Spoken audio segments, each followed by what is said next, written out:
Hello JabberTalkers, thanks for tuning in. This is a new feature we're doing called WatchList. We're going to cover 7 movies, sometimes less, sometimes a little more, during the month, this coming month, that I feel are worth mentioning, worthy, hopefully, of your attention. I'm going to cover them, I'm going to talk about the basic details and my take on what we could be getting come wide release. Starting off our March WatchList, we have 300 Rise of an Empire, the 102-minute long, very much so rated R action film based off Frank Miller's Xerxes, the graphic novel that's going to serve as both a prequel and sequel to the original 300 film. This is not directed by Zack Snyder, it's directed by Noah Murrow, who made Smart People, a romantic comedy, and that's pretty much it. Now my take on this is we're going to get a pretty dumb, highly stylized, tons of CG heavy action flick that's gonna have some seriously blood pumping action and blood spurting action. I'm sure it'll be a great ride. I'm sure it'll have some gorgeous visuals, but I feel it's probably gonna be a retread of a lot of what we saw last time. It's probably gonna refer to that back a lot too. So if you're looking for a great popcorn flick to start off the year, this is probably the right one for you. So that's gonna be 300 Rise of an Empire. Check it out for your blood, boobs, and battle fix. Second on my March list, we have the Grand Budapest Hotel from Wes Anderson. This one also releases on March 7th, 2014, of course. But this is a limited release, unlike 300. This is also rated R. It's, I believe, an hour and 40 minutes long. It's probably going to be rated R for language and nudity. And it's from the guy that brought us Moonrise Kingdom, The Life Aquatic, and The Royal Tenenbaums. It's going to be a comedy drama that takes place in between World War I and World War II, in which this famous European hotel in this changing continent is occupied by an insane cast, an insane cast of characters. This includes Ralph Fiennes, Saoirse Ronan, Tilda Swinton, William Dafoe, Jude Law, Johnny Depp. It's a pretty amazing cast. Edward Norton. So, Tom Wilkinson. It just keeps going. Angela Lansbury, Murder, She Wrote.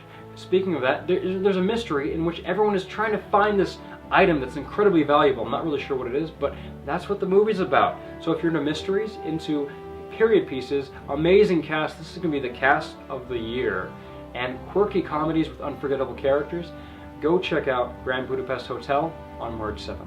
In 1975, Chilean director Alejandro Jodorowsky was poised to make the ultimate sci-fi epic. It was going to star Orson Welles, Mick Jagger, David Carradine, Salvador Dali. Was going to have the work of H.R. Geiger, the alien guy, attached to the project, as well as Pink Floyd making the music for the movie.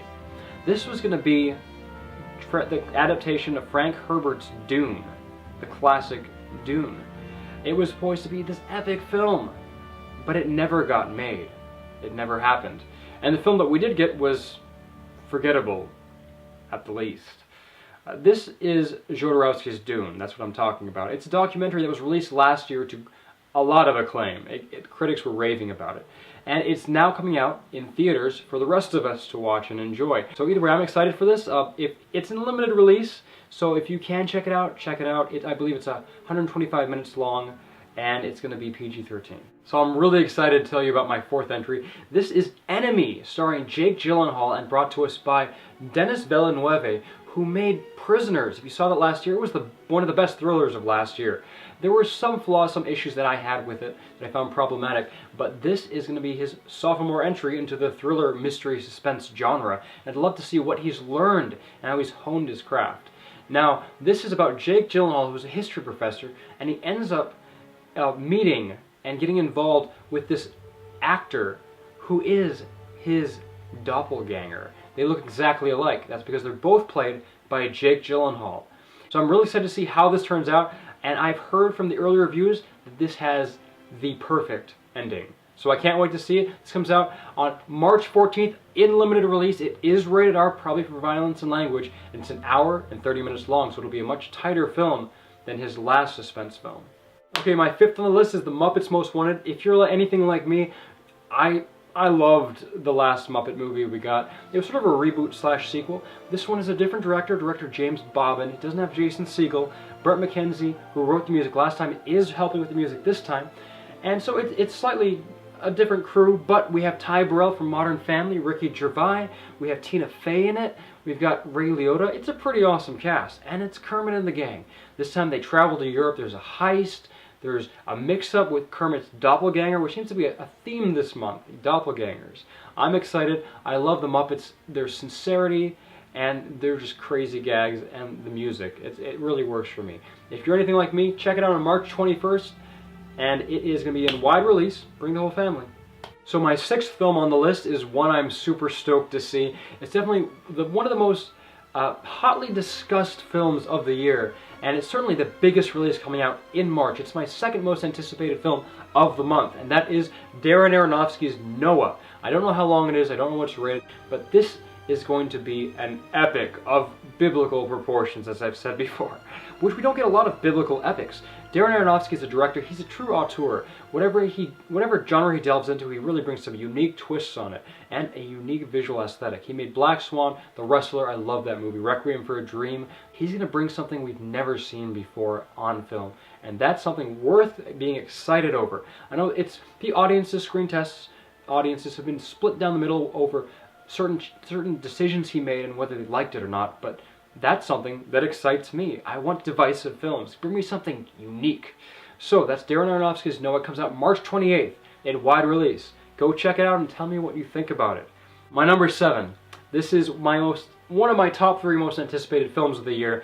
This is the sequel to my favorite action film of the last 10 years. One of my favorite action films of all time. This is Gareth Evans' epic, martial arts epic, the sequel to The Raid Redemption, The Raid 2 Barrandov. Early word out of Sundance is that this movie, every 5 minutes, you see something you've never seen in an action film before. It's just balls to the wall, non-stop, mind-blowing, insane action that if they don't find a way to cut some of the gore, it won't even manage an R rating. Subway train, Hammer Girl, huge mud prison fight. So many crazy things are happening in this, and I cannot wait to see it. So that comes out on March 28th, 2014, The Raid 2 Barrandov. Go see it. Tell me what you think about it. I cannot wait for March 28th. This is definitely going to be a rated R, at least, by the way, so just to let you know. And that's 2 hours and 28 minutes. Okay, JabberTalkers, that concludes my March watch list. Those are the 7 films that I think are worthy of not only your curiosity, but your attention. So go check them out. Also, some honorable mentions, Divergent and Need for Speed. That has Aaron Paul in it. I love Aaron Paul. So that's it. Let me know in the comments below what your most anticipated movies of March are. And tell me if you're going to go check any of these out. And tell me if you're as excited about The Raid 2 as I am. That's it for me today. Thanks for tuning in, everybody. This is JabberTalky. Out.